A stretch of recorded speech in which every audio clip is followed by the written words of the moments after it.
Esto surgió a raíz de que a través de los años nosotros veníamos viendo que en ciertas ocasiones los kits de referencia o cuando nosotros trabajábamos para el diagnóstico de las enfermedades, teníamos inconsistencias entre ver efectos de la enfermedad en campo versus lo que daban en sí los resultados en las pruebas realizadas. Decidimos en ese caso con don Ismael y con el equipo técnico, con la doctora Samari, realizar entonces un proceso de investigación para ver qué tan verídica era la información que estábamos obteniendo. Para hacer un poquito de memoria, en sí todos sabemos, creo yo, el IHHNB no es una enfermedad nueva. Se descubrió hace muchos años y en 1981 pues en la parte de las Américas. Es un tipo de virus muy particular, es un virus de cadena sencilla y solamente afecta a camarones peneidos.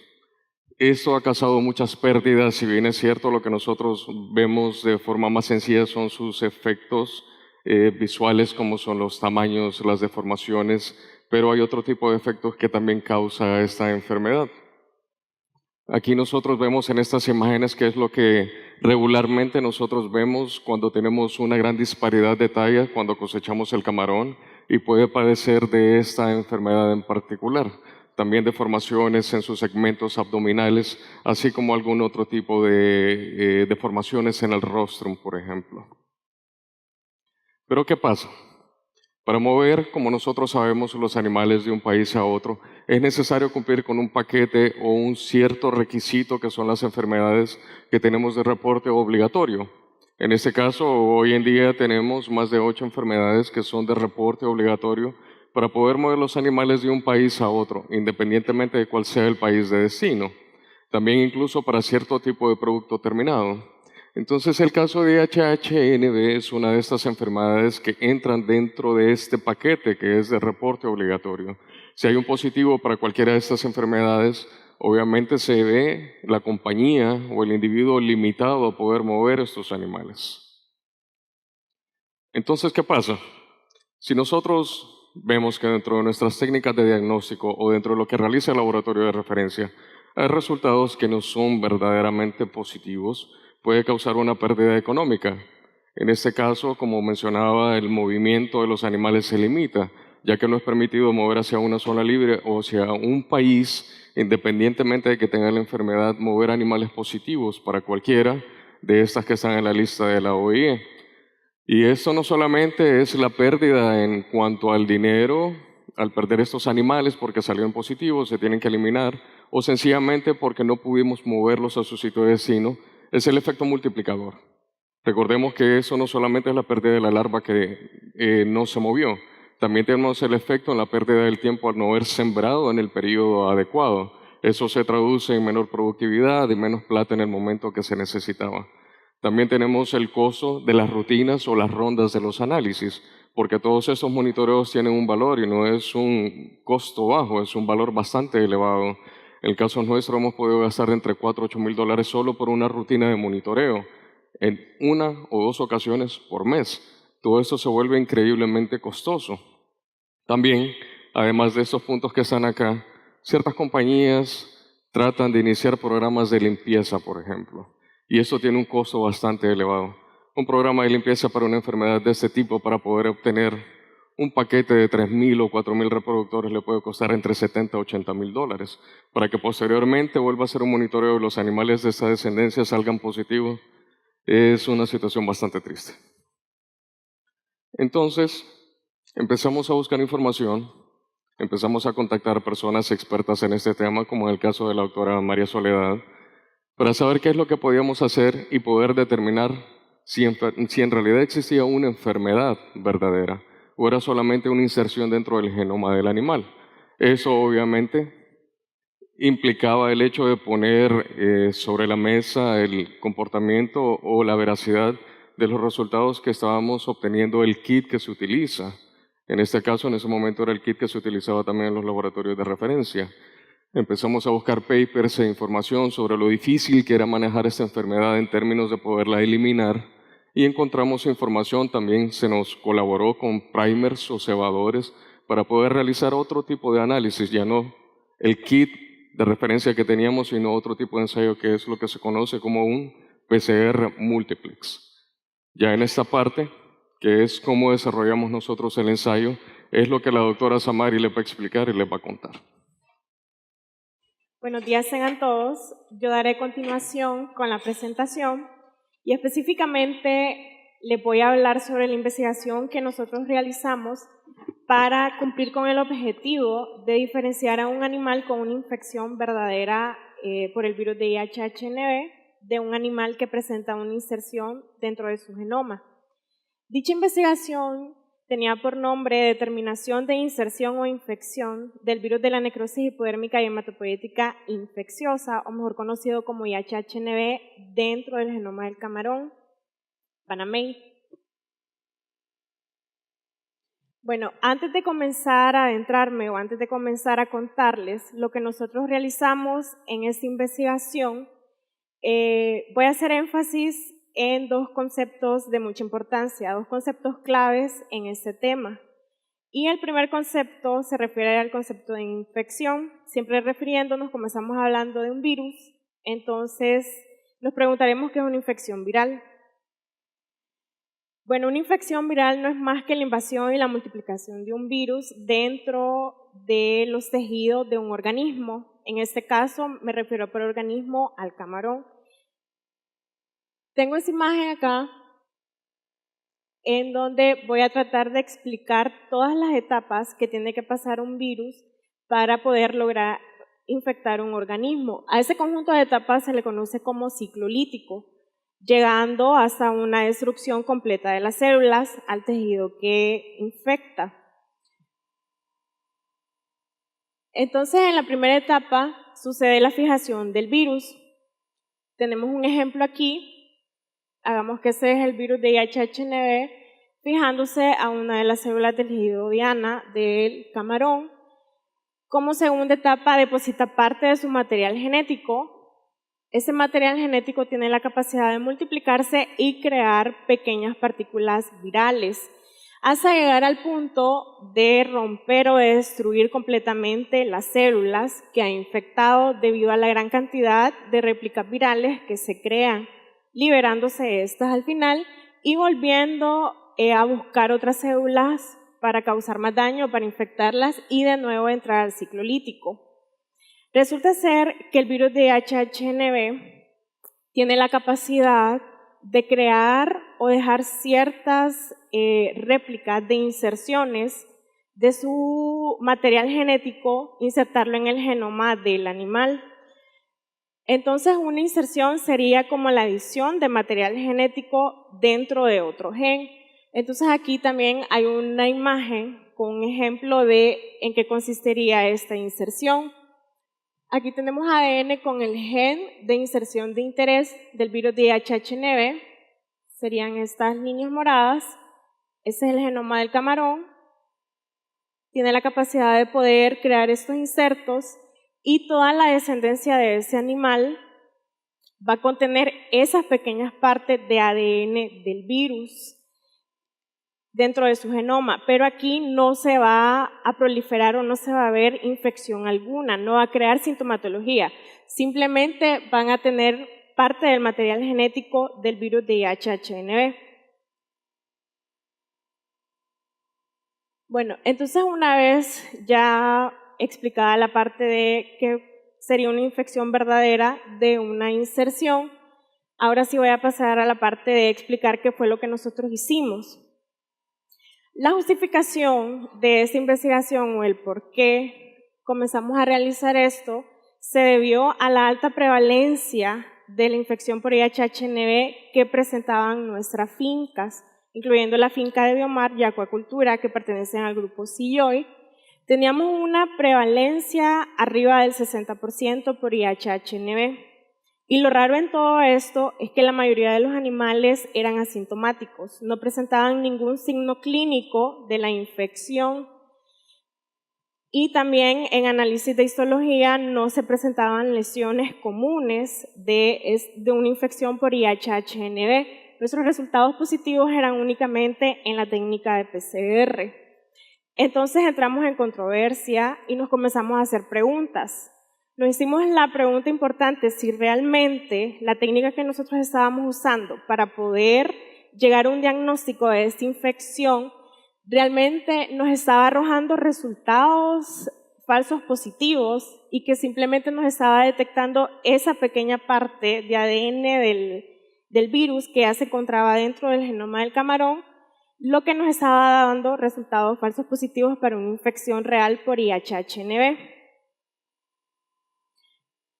Aquí entramos a los objetivos de nuestra investigación. Teníamos como objetivo general, como lo mencioné antes, investigar si los resultados para una infección por IHHNB obtenidos por medio del método de detección usado en nuestro laboratorio son verdaderas infecciones o son resultados falsos positivos debido a inserciones de secuencias en el genoma de los animales. Y teníamos dos objetivos específicos, siendo el primero diferenciar a los animales con inserción del virus de IHHNB en su genoma de los animales con una infección real por medio de un PCR múltiplex, que este PCR tenía la capacidad de poder amplificarme todo el genoma del virus, siendo aún más específico. Y como último objetivo teníamos la evaluación del método de detección para la infección de IHHNB que nosotros utilizamos en el laboratorio de rutina. La metodología de nuestra investigación. Como primer paso, la toma de muestra. Bueno, después de sacar números con el programa de limpieza, como les había mencionado, teníamos una prevalencia bastante alta de esta infección. Comenzamos con la toma de muestra. Nuestro tipo de muestreo fue un muestreo aleatorio simple. Nuestra población en estudio fueron de 200 animales recolectados en 2 fincas. Recolectamos 100 animales de la finca Biomar y 100 de la finca Acuacultura Fonseca. El tipo de muestras que utilizamos para realizar las extracciones de ADN fueron pliópodos. Una vez recolectadas las muestras de pliópodos, procedimos a realizar las extracciones de ADN. Realizamos 200 en total. Estas 200 muestras las analizamos primeramente por la técnica que usábamos de rutina en el laboratorio, que es un PCR anidado de un kit comercial, y los resultados que obteníamos positivos para infecciones por medio de este PCR fueron reanalizadas por otro tipo de técnica más específico que el PCR anidado. Fue un PCR múltiplex,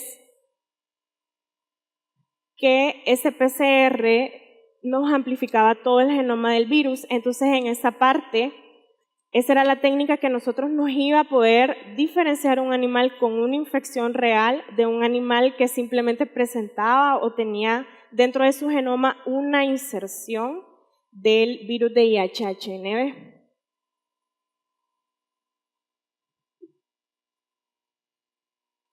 Bueno, antes de mostrarles nuestros resultados, los resultados obtenidos tanto con el PCR anidado como con el PCR múltiplex, voy a hacer un paréntesis para contarles por qué nuestro PCR múltiplex era más específico que el PCR anidado que utilizábamos normalmente.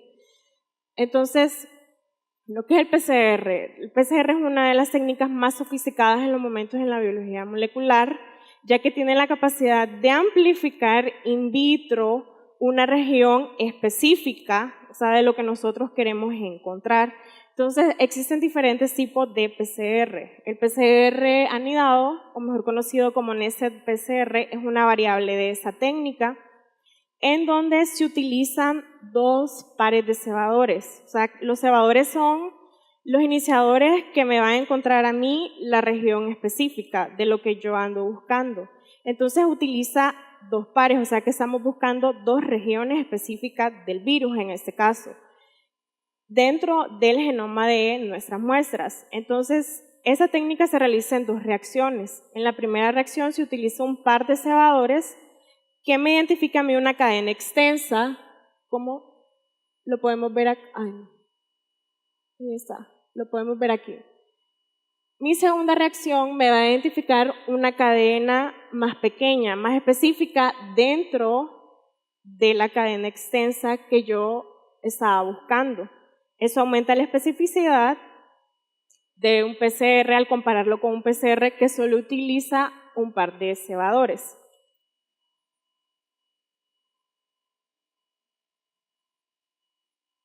Pero a diferencia, el PCR multiplex, en este tipo de técnica, yo no solo puedo utilizar 2 pares de cebadores, sino que tengo la capacidad de utilizar más de 2. O sea que yo puedo buscar más regiones específicas, lo que aumenta o me hace saber a mí que voy a tener resultados más acertados y más precisos con lo que yo quiero buscar. El PCR multiplex que nosotros utilizamos para poder diferenciar una inserción de una infección real por IHHNB contenía 6 pares de primer, o 6 pares de cebadores, perdón.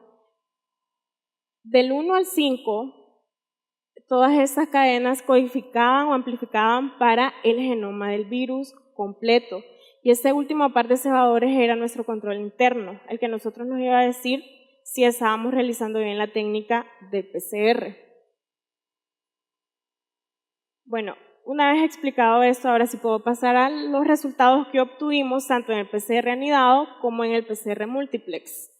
Primero, los resultados del PCR anidado. De las 200 muestras analizadas con esta técnica, obtuvimos 113 muestras positivas para una infección por IHHNB. Siendo estas 113, 79 muestras positivas de la finca Biomar y 34 muestras positivas de la finca Fonseca. ¿Cómo interpretamos los resultados para poder decir si una muestra estaba positiva para IHHNB o era negativa? Lo podemos observar en esta imagen. Esta es una imagen de una corrida electroforética que era nuestro último paso. Entonces, sí había formación de bandas a 340 y 580 pares de base, como en el ejemplo 1, 2, 3, 4, 5 y 6. Esta es una banda formada a 340 y esta de aquí a 580. Si existía la formación de cualquiera de esas bandas, se tomaba la muestra como positiva para IHHNB. Y la formación de bandas únicamente a 848 pares de bases, como en el ejemplo número 7, eso se consideraba una muestra negativa para una infección por IHHNB. Y de acuerdo a esa interpretación, obtuvimos 113 muestras positivas para IHHNB por medio de esta técnica. Resultados del PCR multiplex. Este fue el último paso de la investigación, lo que a mí me separaba o me decía si esos 113 resultados positivos para IHHNB del PCR anidado eran infecciones verdaderas o simplemente el PCR anterior me había detectado una inserción y me estaba arrojando a mí un resultado falso positivo para IHHNB. En este PCR, como les mencioné anteriormente, utilizábamos 6 pares de cebadores, así que eran demasiados para ponerlos en una sola reacción. Esta técnica se realizó en 2 reacciones, o sea que por cada muestra tuvimos que realizar 2 PCRs y 2 corridas electroforéticas para poder ver los resultados.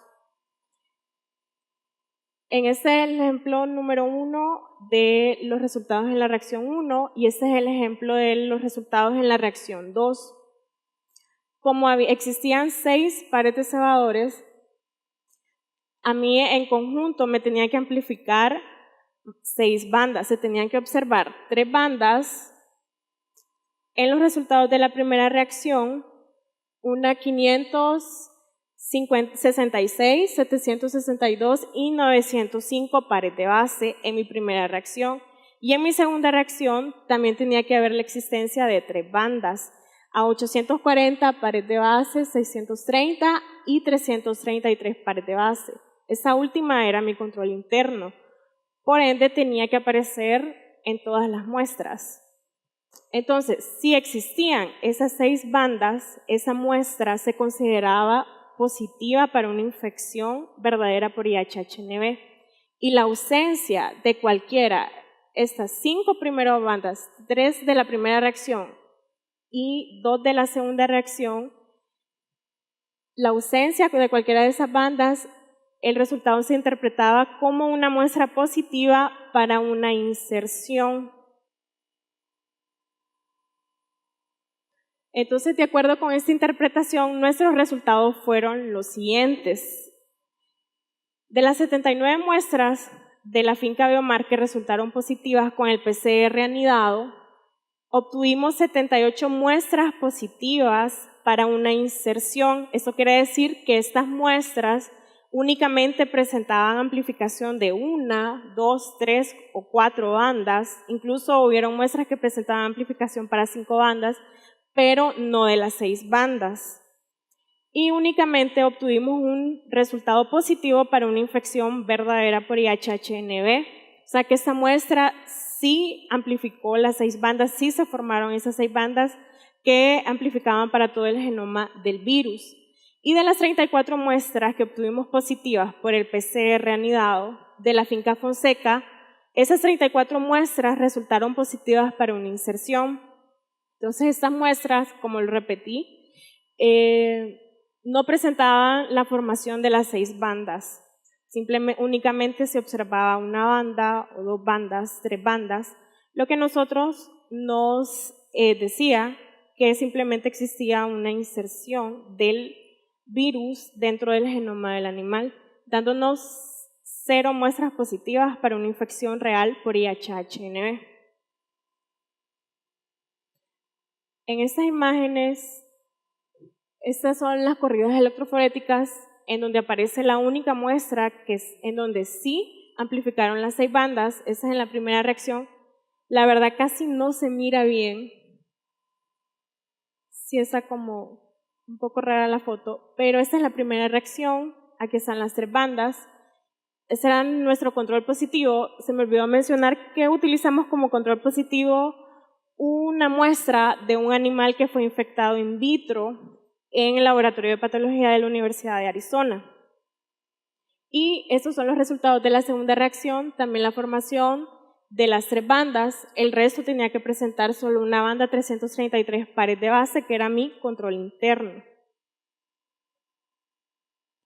Entonces, de acuerdo con los resultados obtenidos, llegamos a la conclusión de que la alta prevalencia que nuestras granjas presentaban por infecciones por IHHNB no eran del todo verdaderas, debido a que el método que estábamos utilizando, el PCR que utilizábamos de rutina, nos estaba detectando simplemente inserciones dentro del genoma y eso nos estaba arrojando resultados falsos positivos cuando realmente no existía infección verdadera alguna.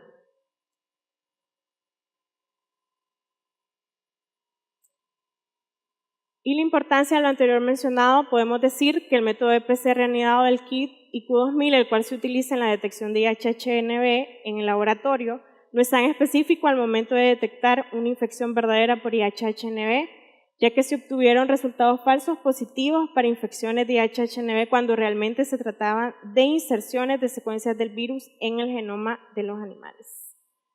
Y gracias por su atención.